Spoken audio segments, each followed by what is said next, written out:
Hello, नमस्ते प्यारे विद्यार्थियों और प्यारे दोस्तों, आप सभी का स्वागत है me and my two class के अंतर्गत। तो ये आप सबकी डिमांड पर लाइव को हमने प्रॉब्लम की वजह से रिकॉर्डेड में अवेलेबल करवा रहा हूँ, यानी ये क्लास आपको रिकॉर्ड में दे रहा हूँ, ठीक है ना? क्योंकि ज़रूरी है आपके एग्ज़ाम को लेकर, और एग्ज़ाम को लेकर आप सभी काफ़ी टाइम से इंतज़ार कर रहे थे। 6 महीने के बाद ऐसी क्लास आती है जिसको कहते हैं वन शॉट क्लास। ये वन शॉट क्लास वो क्लास है जो एक ही क्लास में फुल फाइनल करवा देती है।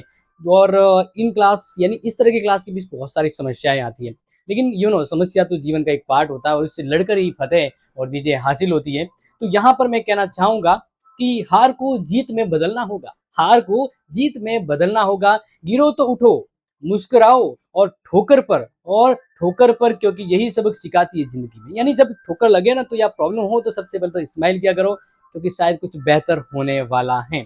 असफलता सिर्फ एक पड़ाव है जो हमें सच्ची जीत की ओर ले जाने का मार्ग प्रशस्त करती है। जब तक ठोकर ना लगे, प्रॉब्लम ना आए, तब तक तो मजा ही नहीं आता है ना। तो इसलिए ये क्लास उनके लिए जो जीतना की ख्वाहिश रखते हैं, जो सिकंदर की ख्वाहिश रखते हैं। तो यहाँ पर हम बात करेंगे कि हर गिरावट एक नई शुरुआत है और शुरुआत की ओर इशारा भी करती है। इसलिए बस हमें उठकर आगे बढ़ना है और इसी बढ़ती क्लास को हम कहते हैं द सुपर क्लास। और हाँ, एक ज़रूरी होता है कि लाइव क्लास में आप अपने डाउट है वो हमसे शेयर कर सकते हैं। तो इसका भी एक समाधान कर रहा हूँ कि इस क्लास के साथ आपका बीए फोर्थ सेमेस्टर का पॉलिटिकल का ऑल इन वन कंप्लीट हो जाएगा सिलेबस। वन शॉट क्लास उनके लिए जिन्होंने अभी तक कुछ नहीं पढ़ा है, तो वो पास हो जाए, ऐसी ये क्लास है। और जो कंटिन्यू पढ़ रहा है उनको प्रो वर्जन की ये क्लास है। लेकिन अगर आपका फिर भी कोई डाउट है तो एग्जाम आपका परसों मॉर्निंग में, तो कल शाम को आपको 10 मिनट के लिए सिर्फ और सिर्फ पॉलिटिकल साइंस के लिए लाइव डाउट सेशन लाया जाएगा। ये आप अपने दिमाग में रख लीजिएगा। पढ़ते समय अगर दिमाग में कुछ सवाल आ रहे हैं तो नोट कर लीजिएगा साइड में, क्योंकि मैं कल शाम को आपके डाउट को लेकर हाजिर रहूंगा, मतलब आपके डाउट को सॉल्व करवाने को लेकर सिर्फ और सिर्फ 10 मिनट, ताकि इस क्लास की लाइव वाली फीलिंग उसमें आप देख पाए। क्लियर? चलो, तो बातें नहीं, सीधी एक्शन होगी।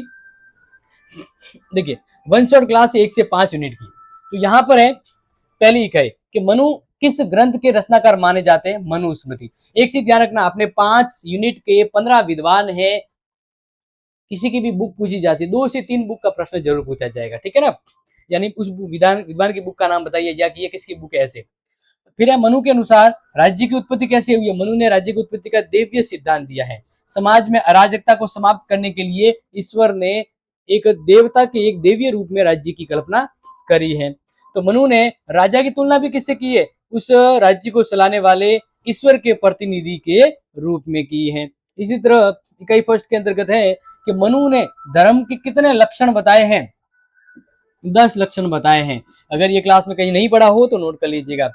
मनु का न्याय विचार किस पर आधारित है? मनु ने जो न्याय का जो विचार दिया है वो धर्म शास्त्र पर आधारित है, यानी धर्म को केंद्रित करते हुए उन्होंने अपने विचार रखे हैं।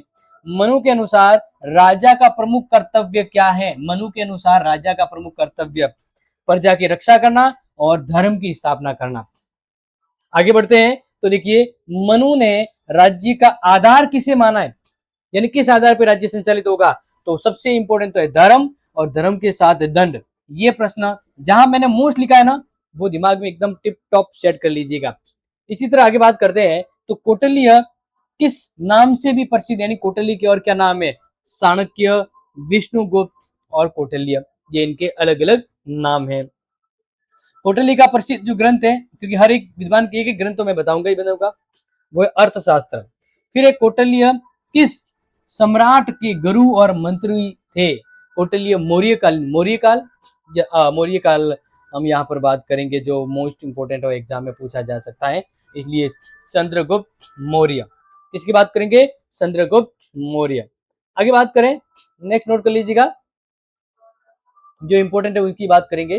देखिए, कौटिल्य के राज्य के कितने अंग बताए गए? कौटिल्य के राज्य के कितने अंग बताए गए? यानी कौटिल्य राज्य के 7 अंग बताए, जिसे सप्तांग सिद्धांत कहते हैं। क्या कहते हैं? सप्तांग सिद्धांत कहते हैं। इसी तरह नेक्स्ट है कि कौटिल्य, यस, जिसको चाणक्य कहते हैं, तो कौटिल्य के अनुसार राज्य का सर्वोच्च लक्ष्य क्या है? प्रजा की सुख और समृद्धि। प्रजा की सुख और समृद्धि के लिए राज्य अपना कार्य करता है। नेक्स्ट इसी तरह आगे बढ़ते हैं। तो कौटिल्य ने किस नीति का समर्थन किया है? मंडल सिद्धांत। पढ़ के जाना, मैराथन क्लास में करवा दिया है।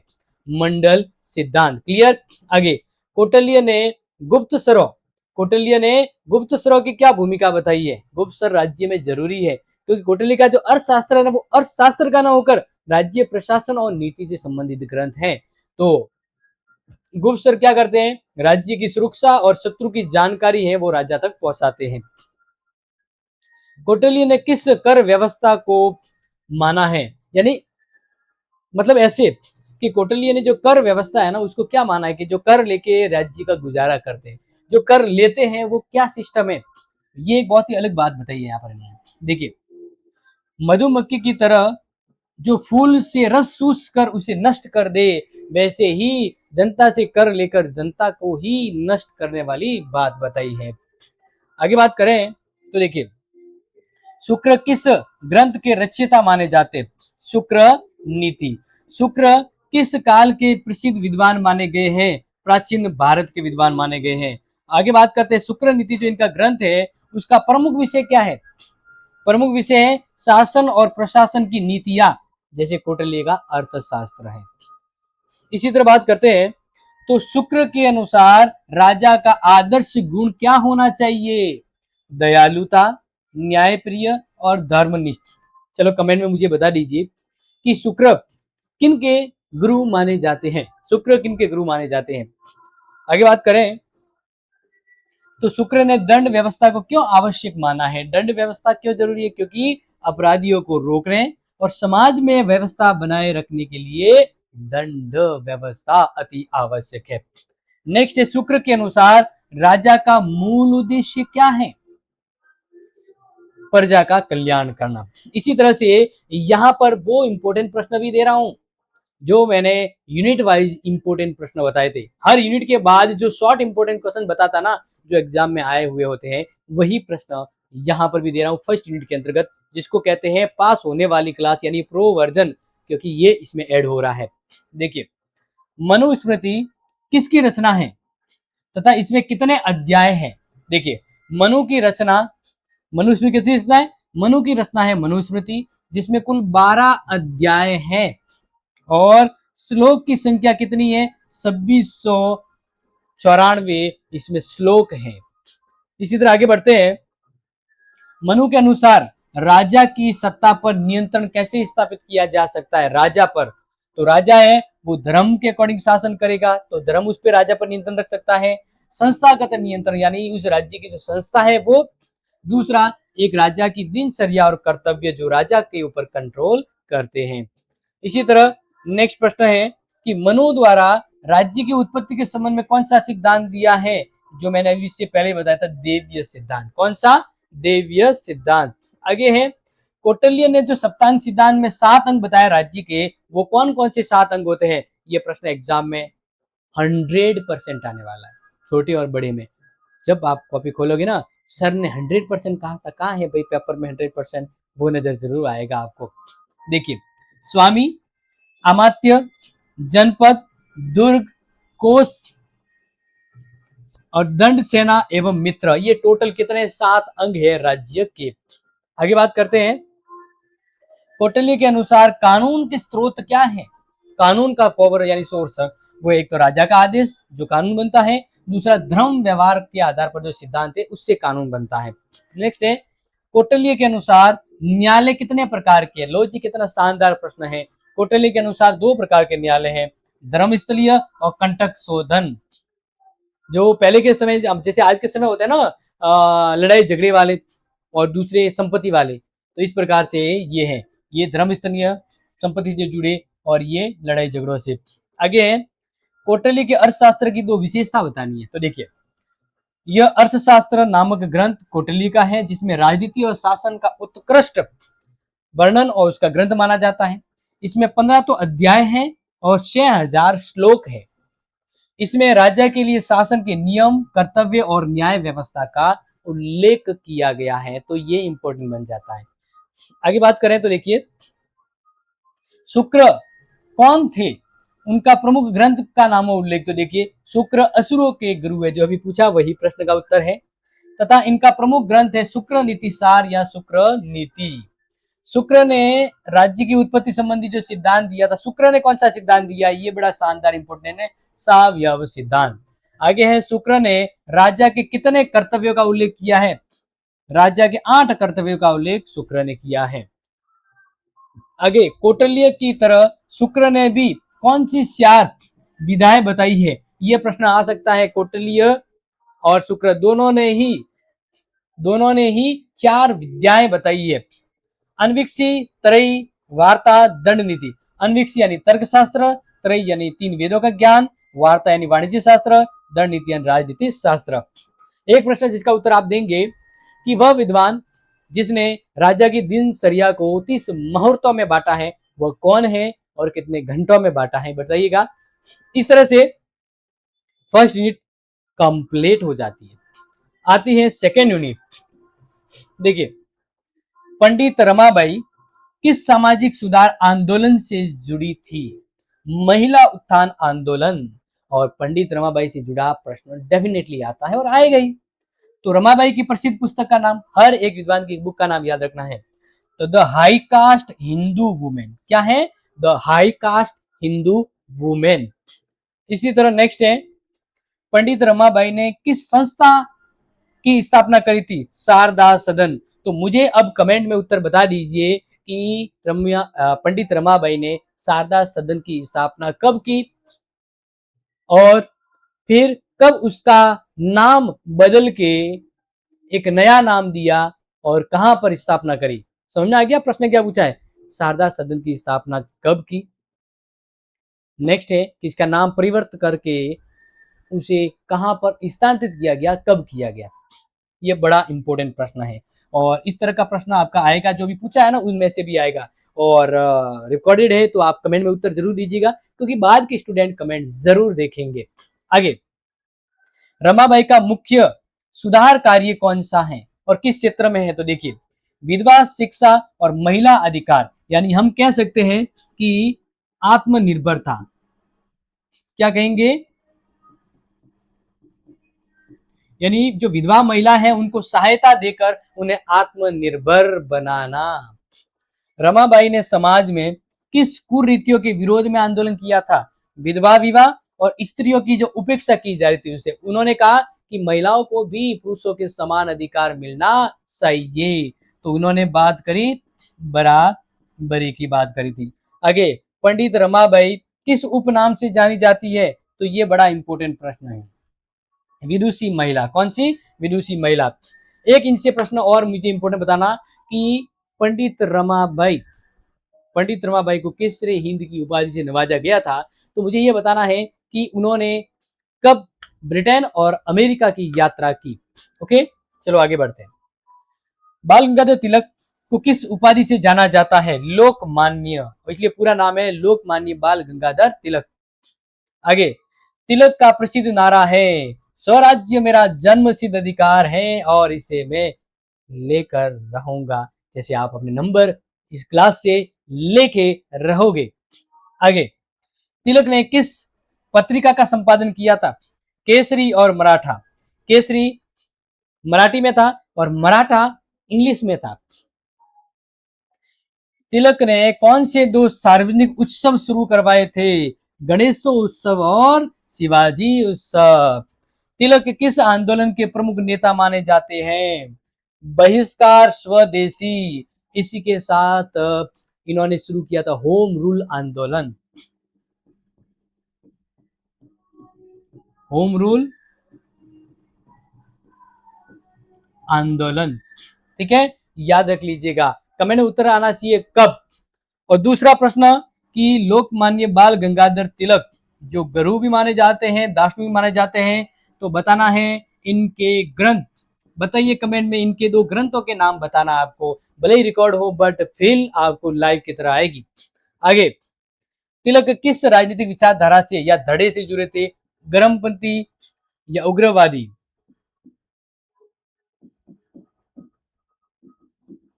गर्मपंथी, क्लियर। तिलक ने गीता पर कौन सा ग्रंथ लिखा था? गीता रहस्य। आपको और भी दो ग्रंथ बताने हैं। गीता रहस्य। तिलक का मानना था कि स्वराज्य की प्राप्ति का मार्ग क्या है?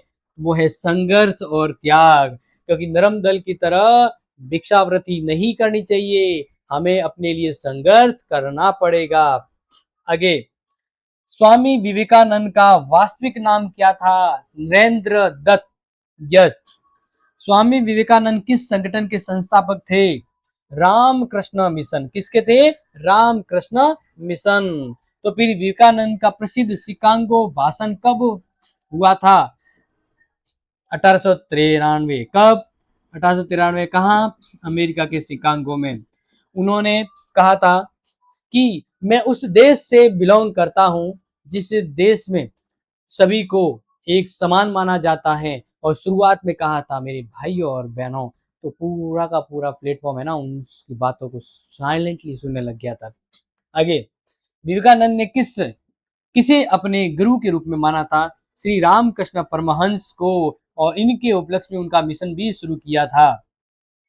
विवेकानंद ने भारतीय संस्कृति की किस बात पर विशेष बल दिया था? वो है आत्मा की अमरता और अद्वैत वेदांत।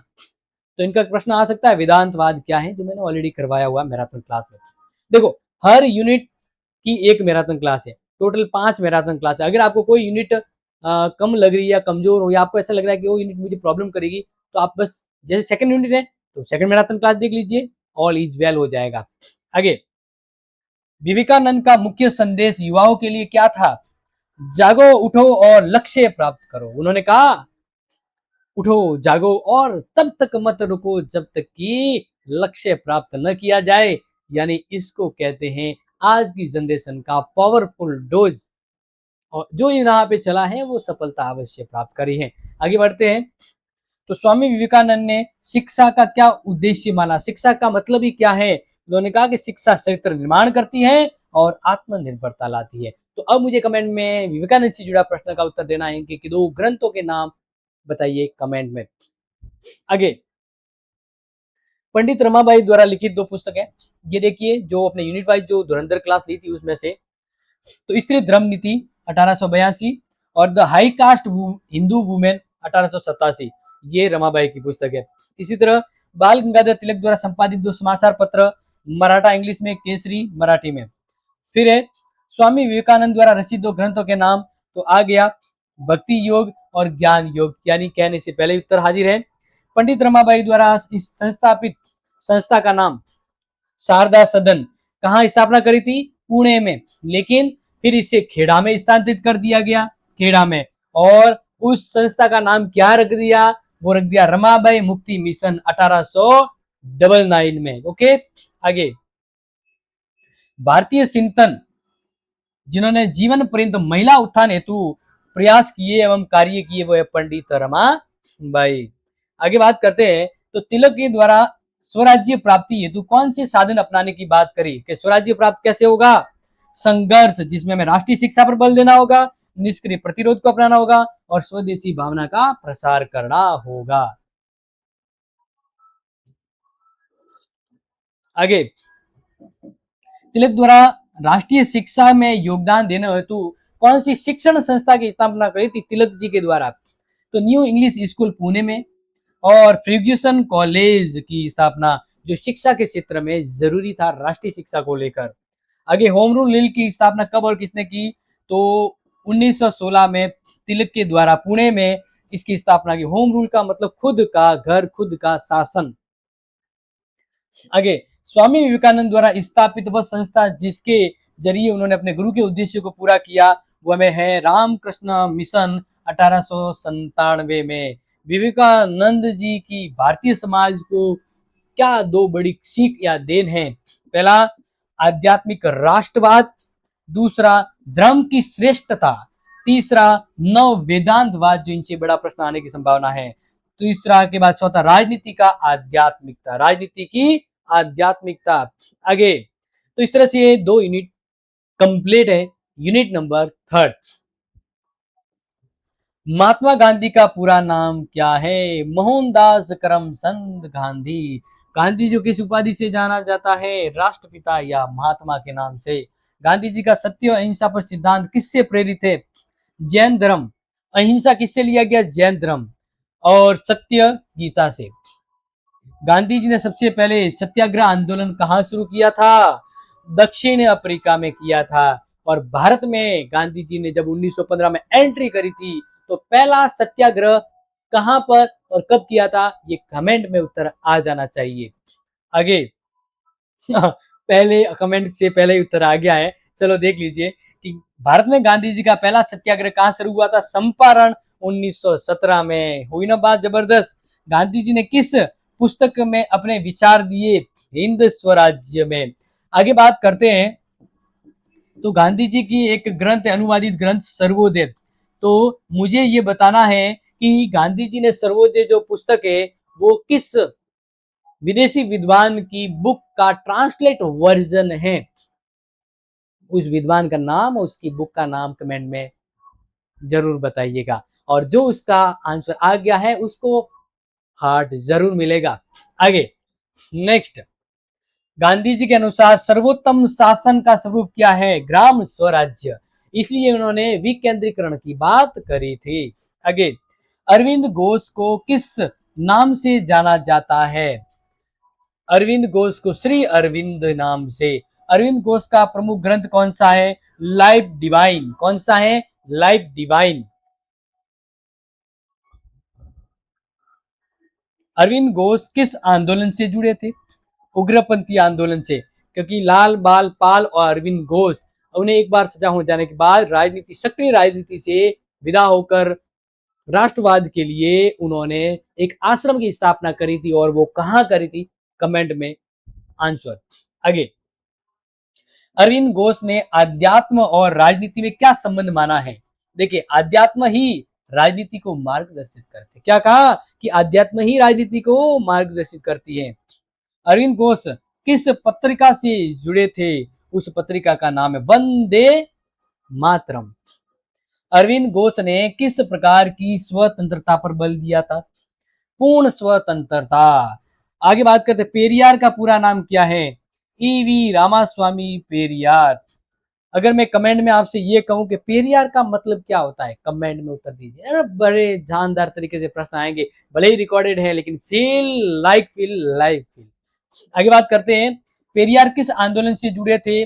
आत्मसम्मान आंदोलन। कमेंट में उत्तर दीजिए, आत्मसम्मान आंदोलन कब शुरू किया था? पेरियार किस विचारधारा के समर्थक थे? नास्तिक और सामाजिक समानता। वो किसी भी धर्म को नहीं, इंसानियत को तवज्जो देते थे।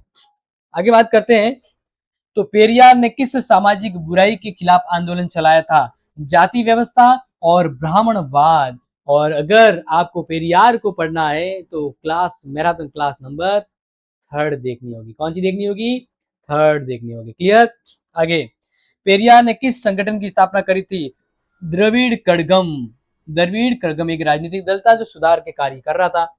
आगे, रामास्वामी ने शिक्षा का क्या उद्देश्य माना? पेरियार का समानता और जागरूकता। शिक्षा एक ऐसा शस्त्र है जो इक्वलिटी एंड अवेयरनेस लेकर आएगी। आगे, रामास्वामी का मुख्य योगदान भारतीय राजनीति में क्या है? सामाजिक अन्याय और पिछड़े वर्गों के अधिकारों की रक्षा को लेकर उन्होंने ये कार्य किए थे। आगे बात करते हैं तो 30 मिनट के जो सुपर डुपर टेस्ट वाले क्वेश्चन थे वो, अरविंद घोष कौन थे? तो देखिए, एक दार्शनिक, एक राजनीतिज्ञ एवं कार्यकर्ता के साथ योगी भी थे। लास्ट में योगी की तरह कार्य किया उन्होंने। जिनका जन्म 15 अगस्त 1872 को हुआ। 1872 को भारतीय स्वतंत्रता संग्राम की लड़ाई में भाग लिया तथा बाद में आध्यात्मिक जीवन को अपना लिया था। आध्यात्मिक जीवन, यस। और कहां पर आश्रम स्थापित किया था? उत्तर मिल गया होगा। आगे, अरविंद घोष की 2 रचनाएं, एक तो है द लाइफ ऑफ डिवाइन, दूसरा है the secret of Vedas. Next, Arvind Ghosh की क्या शिक्षा थी? योग शिक्षा, वेदांत, आध्यात्मिक जीवन पर आधारित केंद्रित विचार, ये इनकी शिक्षा में शामिल थे। गांधी जी का ट्रस्टशिप सिद्धांत क्या है? ये प्रश्न, छोटा प्रश्न आ सकता है। बड़े में तो आप लिखोगे, छोटा शायद आ सकता है कि गांधी जी का यह सिद्धांत समाज की एकता, उन्नति पर बल देता है कि अमीरों को अपनी संपत्ति का ट्रस्ट बनना चाहिए और वह संपत्ति गरीबों के काम में लगानी चाहिए। ट्रस्टशिप सिद्धांत। क्योंकि इस सिद्धांत के अनुसार अमीर संपत्तिशील व्यक्तियों के पास आवश्यकता से अधिक संपत्ति है तो वे केवल जरूरत के अतिरिक्त पैसे के ट्रस्टी बनकर उन पैसे या संपत्ति का उपयोग गरीबों, अनाथों और जरूरतमंदों की सेवा में खर्च करेंगे। यही ट्रस्टशिप सिद्धांत है। नेक्स्ट, गांधी जी के अनुसार सत्याग्रह के कौन कौन से रूप हैं? असहयोग आंदोलन, सविनय अवज्ञा, हिजरत, अनशन और हड़ताल। ये प्रश्न टपक सकता है गांधी जी के अनुसार सत्याग्रह के रूप। आगे, पेरियार की प्रसिद्ध बुक का नाम? रामास्वामी ईवी पेरियार की प्रसिद्ध बुक का नाम है पेरियार के विचार। पेरियार का आत्मसम्मान आंदोलन क्या है? पेरियार द्वारा आत्मसम्मान आंदोलन 1925 में शुरू किया गया था। इसका उद्देश्य था कि द्रविड़ परंपरा और संस्कृति एवं सभ्यता के विकास तथा तमिल संस्कृति के गौरव को उन्नत यानी बढ़ाना। आगे, गांधी जी द्वारा रचित दो रचनाओं के नाम? तो एक तो इनकी आत्मकथा है सत्य के साथ मेरे प्रयोग, दूसरा हिंद स्वराज्य, और एक प्रश्न दिया था स्वराज्य, तो ये जॉन रस्किन की बुक अनटू द लास्ट का हिंदी वर्जन सर्वोदय है। आगे है, पेरियार का द्रविड़ कड़गम क्या है? पेरियार का द्वारा संचालित राजनीतिक दल है। इसने द्रविड़ भाषा और विकास हेतु कार्य किया है। पेरियार ने स्त्री विषय क्या विचार दिए? स्त्री के संबंध, स्त्रियों के विषय संबंध में। तो पेरियार ने स्त्रियों की दशा सुधारने हेतु पुरुषों के समान बराबरी के अधिकार हेतु प्रयास किए। पितृसत्तात्मक संस्कृति के समापन की बात करी। संपत्ति के लिए बराबरी के हक जैसे विचार पर बल दिया और नारी की उन्नति हेतु विवाह के संबंध में भी स्वतंत्रता के विचार दिए कि नारी को कोलू बैल की तरह नहीं, वह स्वतंत्र है। एक लव मैरिज की तरह उन्होंने कहा कि उनके खुद की इच्छा है वो किसी अपना जीवन साथी चुने। आगे, पेरियार कौन थे? एक समाज सुधारक, एक राजनीतिक नेता और एक लेखक, जिनका जन्म 17 सितंबर 1879 को तमिलनाडु में हुआ। द्रविड़ संस्कृति के उत्थान के लिए जीवन भर कार्य किया। महात्मा गांधी के अहिंसा संबंधी विचारों को संक्षिप्त में बताइए? तो लिख देना कि गांधी जी अपने उद्देश्य की प्राप्ति हेतु अहिंसा पर बल, किस पर? अहिंसा पर बल देते हैं। और अहिंसा का अर्थ है मन वचन कर्म से दूसरों को हानि पहुंचाए बिना उनके हृदय को बदल देना। और अहिंसा वीरों का गहना है, वीरों का आभूषण है। आगे, अरविंद घोष के राज्य संबंधी विचार क्या है? तो अरविंद घोष का मानना है कि राज्य मानव कल्याण के लिए आवश्यक है। राज्य से अलग व्यक्ति का कोई अस्तित्व नहीं, इसलिए राज्य जरूरी है। अब बात करते हैं यूनिट नंबर 4। लगा दीजिए चौका। बिल्कुल, सावरकर ने किस उपाधि से इन्हें नवाजा गया सावरकर को? तो सावरकर को वीर सावरकर से। सावरकर का प्रमुख ग्रंथ कौन सा है? हिंदुत्व। इसके अलावा सावरकर ने एक और रचना लिखी थी, कमेंट में आंसर कीजिए जल्दी से फटाफट। सावरकर ने किस संगठन से जुड़कर क्रांतिकारी गतिविधियों को अंजाम दिया? अभिनव भारत। सावरकर को किस स्थान पर काले पानी की सजा दी गई थी? अंडमान के सेल्यूलर जेल के अंतर्गत। आगे, सावरकर किस विचारधारा के प्रणेता माने जाते हैं? सांस्कृतिक राष्ट्रवाद। सावरकर का मानना है कि भारतवर्ष की एकता का आधार क्या है? हिंदुत्व। तो नोट कर लेना, इनका जो बड़ा अगर प्रश्न आता है तो वो आएगा कि हिंदुत्व संबंधी विचार, सावरकर के हिंदुत्व संबंधी विचार समझाइए। और इसका आंसर आपको मैराथन क्लास नंबर 4 में मिल जाएगा। किस में मिल जाएगा? 4 में। आगे, जवाहरलाल नेहरू का जन्म कब हुआ? 1889 में। नेहरू को किस उपाधि से जाना जाता है? पंडित नेहरू और चाचा नेहरू के नाम से। नेहरू का प्रसिद्ध वाक्य था आराम हराम है। इसलिए आपको भी आज ये तय कर लेना है कि लक्ष्य तक बढ़ना है तो आराम की जगह कर्म कीजिए, और कर्म बेइंतहा मोहब्बत के साथ कीजिए, तभी सफलता सुनिश्चित है। नेहरू की आत्मकथा का नाम? An autobiography. नेहरू की प्रसिद्ध पुस्तक का कौन सा नाम है? Discovery of India. इसके अलावा नेहरू जी की दूसरी पुस्तक का नाम कमेंट नाउ। आगे, नेहरू ने भारत की विदेश नीति का कौन सा सिद्धांत दिया था? पंचशील सिद्धांत। तो मुझे पंचशील सिद्धांत की 5 बातें और कब दिया गया, कमेंट नाउ। आगे बात करते हैं, नेहरू ने किस प्रकार की अर्थव्यवस्था के पक्षधर थे, समाजवादी पैटर्न, और इसीलिए भारतीय संविधान में भी समाजवादी व्यवस्था को अपनाया गया है। नेक्स्ट है, नेहरू ने किस आंदोलन का नेतृत्व किया, भारत छोड़ो आंदोलन का नेतृत्व 1942। यस, बिल्कुल रिकॉर्ड क्लास है, लेकिन इसमें इतने सारे प्रश्न पूछे गए हैं कि सभी का उत्तर आ जाना चाहिए। और जो क्लास देख रहे हैं ना, वो क्लास भी देखेंगे और सभी कमेंट भी देखेंगे, तभी जाकर ये क्लास अपने उद्देश्य पर पूरी होगी। आगे बात करते हैं, डॉक्टर अंबेडकर को किस उपाधि से जाना जाता है, संविधान के निर्माता, या हम कहते हैं बाबा साहेब। आगे, अंबेडकर का जन्म कब और कहाँ हुआ, 14 अप्रैल 1891 को महू एमपी के अंतर्गत। आगे बात करें, अंबेडकर ने किस संगठन की स्थापना की थी, स्वतंत्र श्रमिक पार्टी, अखिल भारतीय दलित वर्ग महासंघ। अंबेडकर किस पत्र के संपादक थे, मुक नायक। आगे, अंबेडकर ने दलितों के उत्थान के लिए किस आंदोलन का नेतृत्व किया था, मंदिर प्रवेश आंदोलन, जल सत्याग्रह, काला राम मंदिर। अंबेडकर ने किस धर्म को अपनाया था, बौद्ध धर्म को। तो अब मुझे कमेंट में उत्तर वापस दीजिए कि अंबेडकर जी ने जो बौद्ध धर्म अपनाया था वो कब अपनाया, और उनकी दो दो प्रमुख रचनाओं के नाम कमेंट में मेंशन कीजिए। आगे, अंबेडकर ने भारतीय राजनीति को क्या सबसे बड़ी देन दी, भारतीय संविधान बनाकर।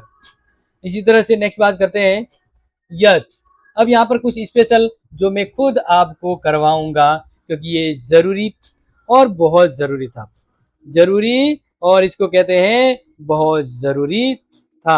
अंबेडकर जी के बारे में तो आप ऑलरेडी जानते हैं, लेकिन फिर भी मैं आपको यहाँ पर बताना चाहूंगा, इसलिए आप इसको जरूर नोट कर लीजिएगा। क्लियर, चलो, जैसे एक नेहरू जी से बहुत अच्छा प्रश्न है जो संभावित है आ भी जाएगा, तो इसलिए आपको पता होना चाहिए, ठीक है ना।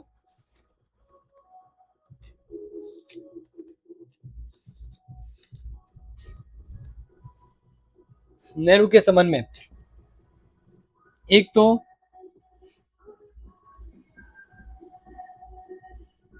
समाजवादी विचार आप पढ़ना है, दूसरा नेहरू का अंतर्राष्ट्रीय राष्ट्रवाद।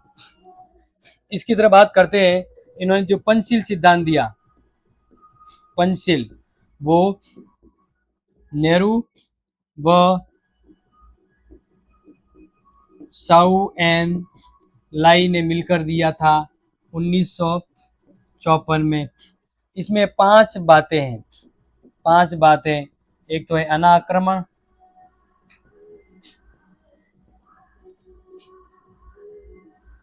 हस्तक्षेप, तीसरा दोनों एक दूसरे का सम्मान करेंगे, चौथा सहयोग, और एक और है जिसका उत्तर आप कमेंट में जरूर दीजिएगा। इस तरह से बात करते हैं अपने अंबेडकर जी से। यस, अंबेडकर जी, इन्होंने बात करें कि इन्होंने जो अपने विचार जो दिए हैं उसके लेकर भी काफी सारे प्रश्न आते रहते हैं, इसलिए इस बार तो प्रश्न पक्का आएगा और उम्मीद करता हूं कि इन प्रश्नों का उत्तर आप अवश्य देंगे इनके बारे में। क्योंकि अंबेडकर जी की अगर हम बात करें तो इनकी जो रचना थी उसमें नोट करना, बुद्ध या कॉल मार्क्स। एक तो थी द अनटचेबल, अनटचेबल, दूसरा the problem of rupees, the problem of rupees. इसी तरह इनकी एक और बहुत ही इंपॉर्टेंट जो बुक है जिसको याद रखिएगा, कास्ट इन इंडिया।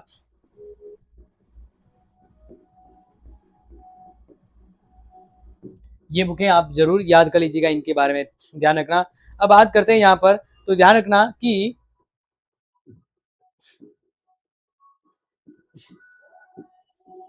हिंदू धर्म में अव्यवस्था व जातिवाद व छुआछूत के कारण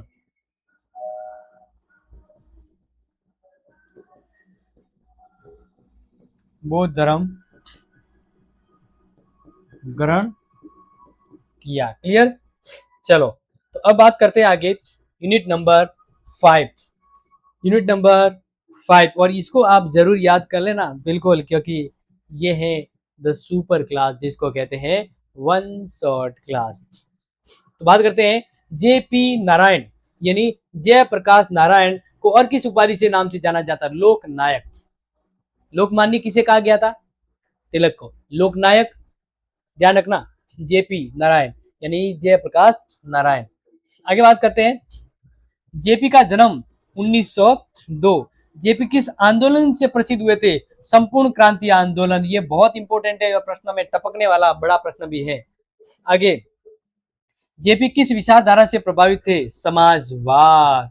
जेपी का प्रमुख नारा क्या था? संपूर्ण क्रांति, यानी व्यक्ति के जीवन और राजनीति से हर क्षेत्र के व्यक्ति के हर क्षेत्र की अंतर्गत क्रांति होनी चाहिए। आर्थिक, सामाजिक, राजनीतिक, नैतिक, इवन ऑल एवरीथिंग, परिवर्तन। आगे बात करते हैं, जेपी ने किस राजनीतिक दल की स्थापना में भाग लिया था? Congress socialist party. नेक्स्ट, आपातकाल 1975 में लगा था इंदिरा गांधी के समय, तो जेपी की क्या भूमिका थी? उन्होंने विपक्ष का नेतृत्व किया था और लोकतंत्र की रक्षा का दायित्व निभाया था, क्योंकि उस समय आपातकाल इंदिरा गांधी के समय लगा था और ये लोकतंत्र का एकदम घुटने वाली व्यवस्था में इन्होंने शानदार कार्य किया था। आगे, राम मनोहर लोहिया का जन्म कब हुआ? 1910। तो लोहिया किस आंदोलन से जुड़े थे? भारत छोड़ो आंदोलन। कौन से आंदोलन से जुड़े थे? भारत छोड़ो आंदोलन। ये आपके एग्जाम में प्रश्न पूछा जा सकता है, ये आपके एग्जाम में प्रश्न पूछा जा सकता है, इसलिए इसको याद कर लीजिएगा। आगे बात करते हैं, देखिए लोहिया का प्रमुख नारा क्या था? अंग्रेजी हटाओ। लोहिया का नारा था अंग्रेजी हटाओ, क्योंकि उन्नति स्वदेशी से ही है। आगे, लोहिया किस विचारधारा के समर्थक थे? प्रजातांत्रिक समाजवाद। कौन सी विचारधारा? प्रजातांत्रिक समाजवाद। इसी तरह लोहिया ने कौन सी योजना का प्रतिपादन किया था? 100 खंबा योजना। तो ये मुझे कमेंट में बताइएगा कि 100 खंबा योजना का अर्थ क्या है। बहुत ही सिंपल से, और इस 5th यूनिट के तीनों विद्वानों की मैराथन क्लास नंबर 5 पे आपको कंप्लीट मिल जाएगा। आगे, लोहिया ने राजनीति में कौन से महत्व पर बल दिया? किस पर बल दिया? उन्होंने लोहिया ने स्त्री और पिछड़े वर्गों की भागीदारी पर बल दिया था। लोहिया ने किन 7 क्रांतियों की बात की? ये बहुत इंपॉर्टेंट है। लोहिया ने अपने विचारों में 7 क्रांतियों की बात कही थी। वो है समानता, रंग भेद, जाति भेद, स्त्री पुरुष असमानता, उपनिवेशवाद, निजी पूंजी और हथियार बंद के विरोध। नोट कर लेना। आगे, दीनदयाल उपाध्याय किस संगठन से जुड़े थे? भारतीय जनसंघ, जिसका वर्तमान रूप देखा जाए तो है भारतीय जनता पार्टी। आगे, उपाध्याय का प्रमुख राजनीतिक सिद्धांत क्या था? ये नोट कर लेना। उपाध्याय का अंत्योदय एवं एकांत मानववाद, जो इसका एग्जाम में बड़ा प्रश्न आएगा, एकांत मानववाद क्या है? दीनदयाल उपाध्याय ने किस योजना का विचार दिया था? ग्राम ज्योति। एकांत मानववाद का मुख्य तत्व क्या है? व्यक्ति और समाज का संतुलित विकास। दीनदयाल उपाध्याय का प्रमुख नारा क्या था? अंतिम व्यक्ति तक विकास पहुंचना ही हमारा लक्ष्य है। नेक्स्ट है, उपाध्याय का मानना था कि भारतीय राजनीति का आधार क्या होना चाहिए? भारत की राजनीति का, तो कि भारतीय संस्कृति और उसके वैल्यू, क्योंकि यही हमारी संस्कृति को विश्व प्रसिद्ध बना सकती है। दीनदयाल उपाध्याय का सबसे बड़ा योगदान क्या था? भारतीय जनसंघ को वैचारिक दिशा देना। ओके, तो आगे बात करते हैं जो मोस्ट इंपोर्टेंट है। जो क्या मोस्ट इंपोर्टेंट? आप कमेंट में मुझे उत्तर दीजिएगा। सबसे इंपोर्टेंट कमेंट में उत्तर देना है, क्योंकि 3 विद्वान यहां पर मैंने आपको बताए हैं, तो मुझे बताना है जेपी नारायण की पुस्तक का नाम बताइए। इसी तरह दूसरे विद्वान जो भी मैंने पढ़ाए, राम मनोहर लोहिया, इनकी बुक का नाम बताइए। इसलिए तीसरे हमारे जो धुरंधर है वो है दीनदयाल उपाध्याय।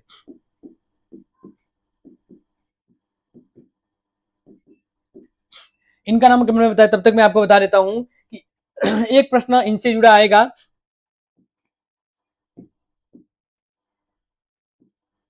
दीन दयाल ज्योति योजना क्या है? तो शॉर्ट में नोट कर लेना कि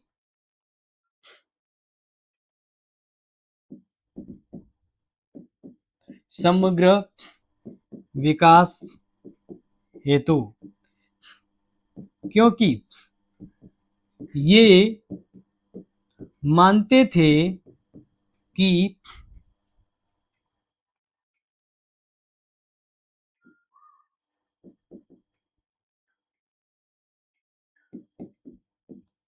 उन्नति उन्नति ग्राम स्वराज्य से संभव है और गांव की बुनियादी जरूरत सड़क, पानी व बिजली है तथा गांवों की उन्नति से ही राष्ट्र की उन्नति संभव है। ठीक है, ये इनके विचार जो टॉप मोस्ट इंपोर्टेंट विचारों में आते हैं, ये विचार इनके विचार, इसलिए मैं चाहता हूं कि इनको आप जरूर पढ़ के जाइएगा, क्योंकि एग्जाम में इनके बारे में जितना मैंने बताया है वो सब आप नोट कर लेना। आगे बात करते हैं, जैसे कि इनके बुक के बारे में आपने नोट तो दिए होगा, फिर भी आपको बता देता हूँ। एक बुक जो है वो है फ्रॉम सोशलिज्म टू सर्वोदय।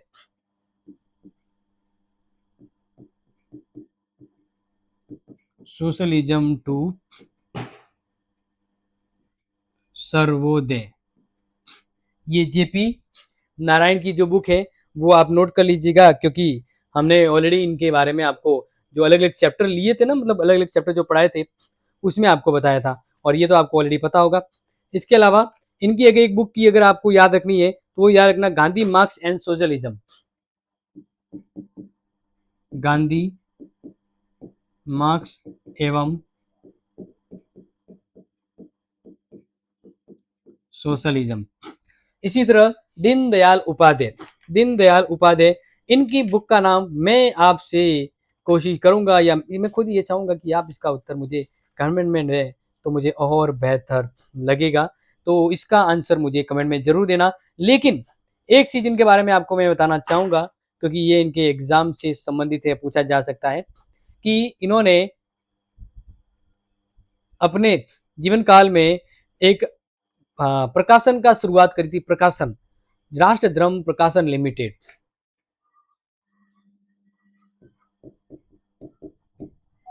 राष्ट्र धर्म प्रकाशन लिमिटेड 1947 में। बुक का नाम आप कमेंट में जरूर मेंशन करेंगे। इसी तरह के विचारों के अंतर्गत मैं आपको एक और बेहतरीन विचार अगर आपको नोट करवाऊं, ठीक है ना, जो आप इनके बारे में अगर जानते हैं, वैसे मैं आपको कंटिन्यू पढ़ा ही रहा हूँ, तो आप ये भी मुझे कमेंट में जरूर बताएं। जैसे कि दीनदयाल उपाध्याय की बात करते हैं, तो दीनदयाल उपाध्याय की अगर बात करें तो इन्होंने जनसंघ की शुरुआत करी थी, जो आगे जाकर भारतीय जनता पार्टी की नींव रखती है। तो इनके विचारों में ये था कि आर्थिक नीति के जरिए ही हम आत्मनिर्भर बन सकते, क्या बन सकते हैं? आत्मनिर्भर बन सकते हैं। इसलिए इनके विचारों को आप जरूर नोट कर लीजिएगा।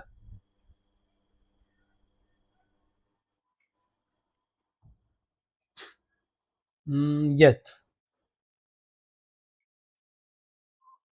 दीनदयाल उपाध्याय। हाँ, लोहिया, लोहिया क्या एक प्रश्न आपको बनता है। लोहिया जी के प्रश्न बहुत इंपॉर्टेंट है, और उनका एक प्रश्न मैं आपको पहले करवा देता हूँ, फिर इनका करवा दूंगा, दीनदयाल का फिर मैं आपको करवा दूंगा, ठीक है।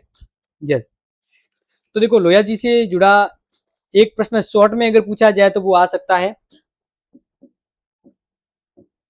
स्वखंबा योजना या विचार। उन्होंने कहा कि राज्य की उन्नति व सुशासन हेतु राज्य के 4 आधार होते हैं, जिन्हें स्वखंबा नाम दिया। और ये चारों के डिटेल हमने आपको क्लास में ऑलरेडी पढ़ाए हुए, जो आप नोट करके जाइएगा, पूछा जा सकता है। इसी तरह अगर बात करें तो ये ध्यान रखना, लोहिया ने समाजवाद के अंतर्गत 6 सूत्री योजना का निर्माण किया था। लोहिया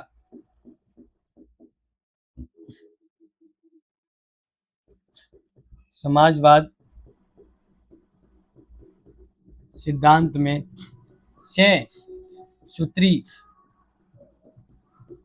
योजना दी थी। कितनी दी थी? 6 सूत्री योजना दी थी। 6 क्रांतियां कहते हैं ना, यह तो इसलिए कंफ्यूजन मत होना, घुमा के प्रश्न आ जाए आप मत गुम जाना, आप मत गुम जाना, ये बहुत जरूरी है।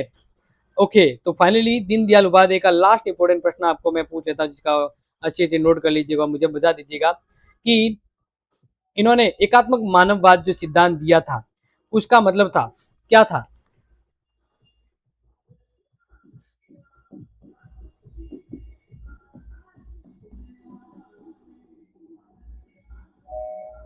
एकात्म मानववाद, तो इसका नोट कर लेना। एकात्म मानववाद के संबंध में उनका मानना था कि मानव की उन्नति करना जरूरी है। किसकी? मानव की। तो इसलिए यहां पर इन्होंने अपने विचारों में ये कहा कि एकात्म मानववाद के अंतर्गत कि भारतीय संस्कृति और मानव के मूल्यों को बढ़ावा देना चाहिए। भारतीय संस्कृति एवं मानवीय मूल्यों को बढ़ावा देना चाहिए। तो इस तरह से प्यारे विद्यार्थियों, हमारी me and my two class की ओर से ये जो ली थी one short class, one short जो क्लास थी, इस वन शॉर्ट क्लास के अंतर्गत आपको हमने 1 से लेकर 5-19 के सुपर डुपर क्वेश्चंस करवा दिए। ये क्लास भी देख के जाए तो डेफिनेटली वो और लिखने की कला पास करवा सकती है, लेकिन जिसको प्रो बनना है, जिसको बेटर प्लस मार्क्स लाना है, तो ये क्लास जरूर देखना। और मैं मेरी दिली ख्वाहिशों से कहना चाहूंगा कि ये क्लास जो भी देख रहा है, हर एक स्टूडेंट, हर एक ग्रुप, हर एक सोशल मीडिया या व्हाट्सएप की स्टेटस पे लगना चाहिए, क्योंकि ये है आपके 4th सेमेस्टर की सबसे सुपर एंड डिमांडिंग क्लास। तो यहाँ पर मैंने आपको बता दी है। अब इस क्लास की ये जो पीडीएफ है या ऑल पीडीएफ अगर आपको चाहिए तो ये भी आप नोट कर लीजिएगा। क्लासीसेट ऐप पर ये सभी पीडीएफ जो है वो आपको मिल जाएगी। अभी ये क्यों बता रहा हूँ? क्योंकि अभी ऑफर चल रहा है जो 12 बजे खत्म हो जाएगा। एंड एक और इम्पोर्टेंट कि आपका एग्जाम कब है? आपका एग्जाम 4 अक्टूबर को है। 4 अक्टूबर को है ना, तो फिर कल कल यानी 3 अक्टूबर, कल मतलब 3 अक्टूबर को मैं आपके लिए 5:30 बजे लाइव आऊंगा। उसमें आपके पॉलिटिकल साइंस को लेकर अगर कोई डाउट है तो आप उस क्लास में पूछना, क्योंकि वो क्लास सिर्फ आपके कितने मिनट के लिए होगी? सिर्फ वो क्लास आपके लिए मैं बता देता हूँ 10 से 15 मिनट के लिए होगी, ठीक है ना। हाँ, ये सही है कि क्लास आगे पीछे हो सकती है, लेकिन आएगी तो 10 से 15 मिनट के लिए। तो इस तरह से प्यारे विद्यार्थियों, आपके लिए सभी दुविधाओं, सभी बाधाओं से पार होते हुए हमने 5 यूनिट को करवा दिया। अरे करवा क्या दिया, डबल भी करवा दिया, रिवीजन भी करवा दिया। इसलिए अब आपकी बारी है, झंडे गाड़ दीजिएगा और इतना जबरदस्त पेपर कीजिएगा कि मुझे खुद ही अपने आप पर गर्व हो जाए। और ये मैं पल हर बार जीना चाहता हूँ आपकी बदौलत। हाँ, और हाँ, कोई कह रहा था सुपर चैट, तो बिल्कुल सुपर चैट लाइव है, वो आप कर लीजिएगा।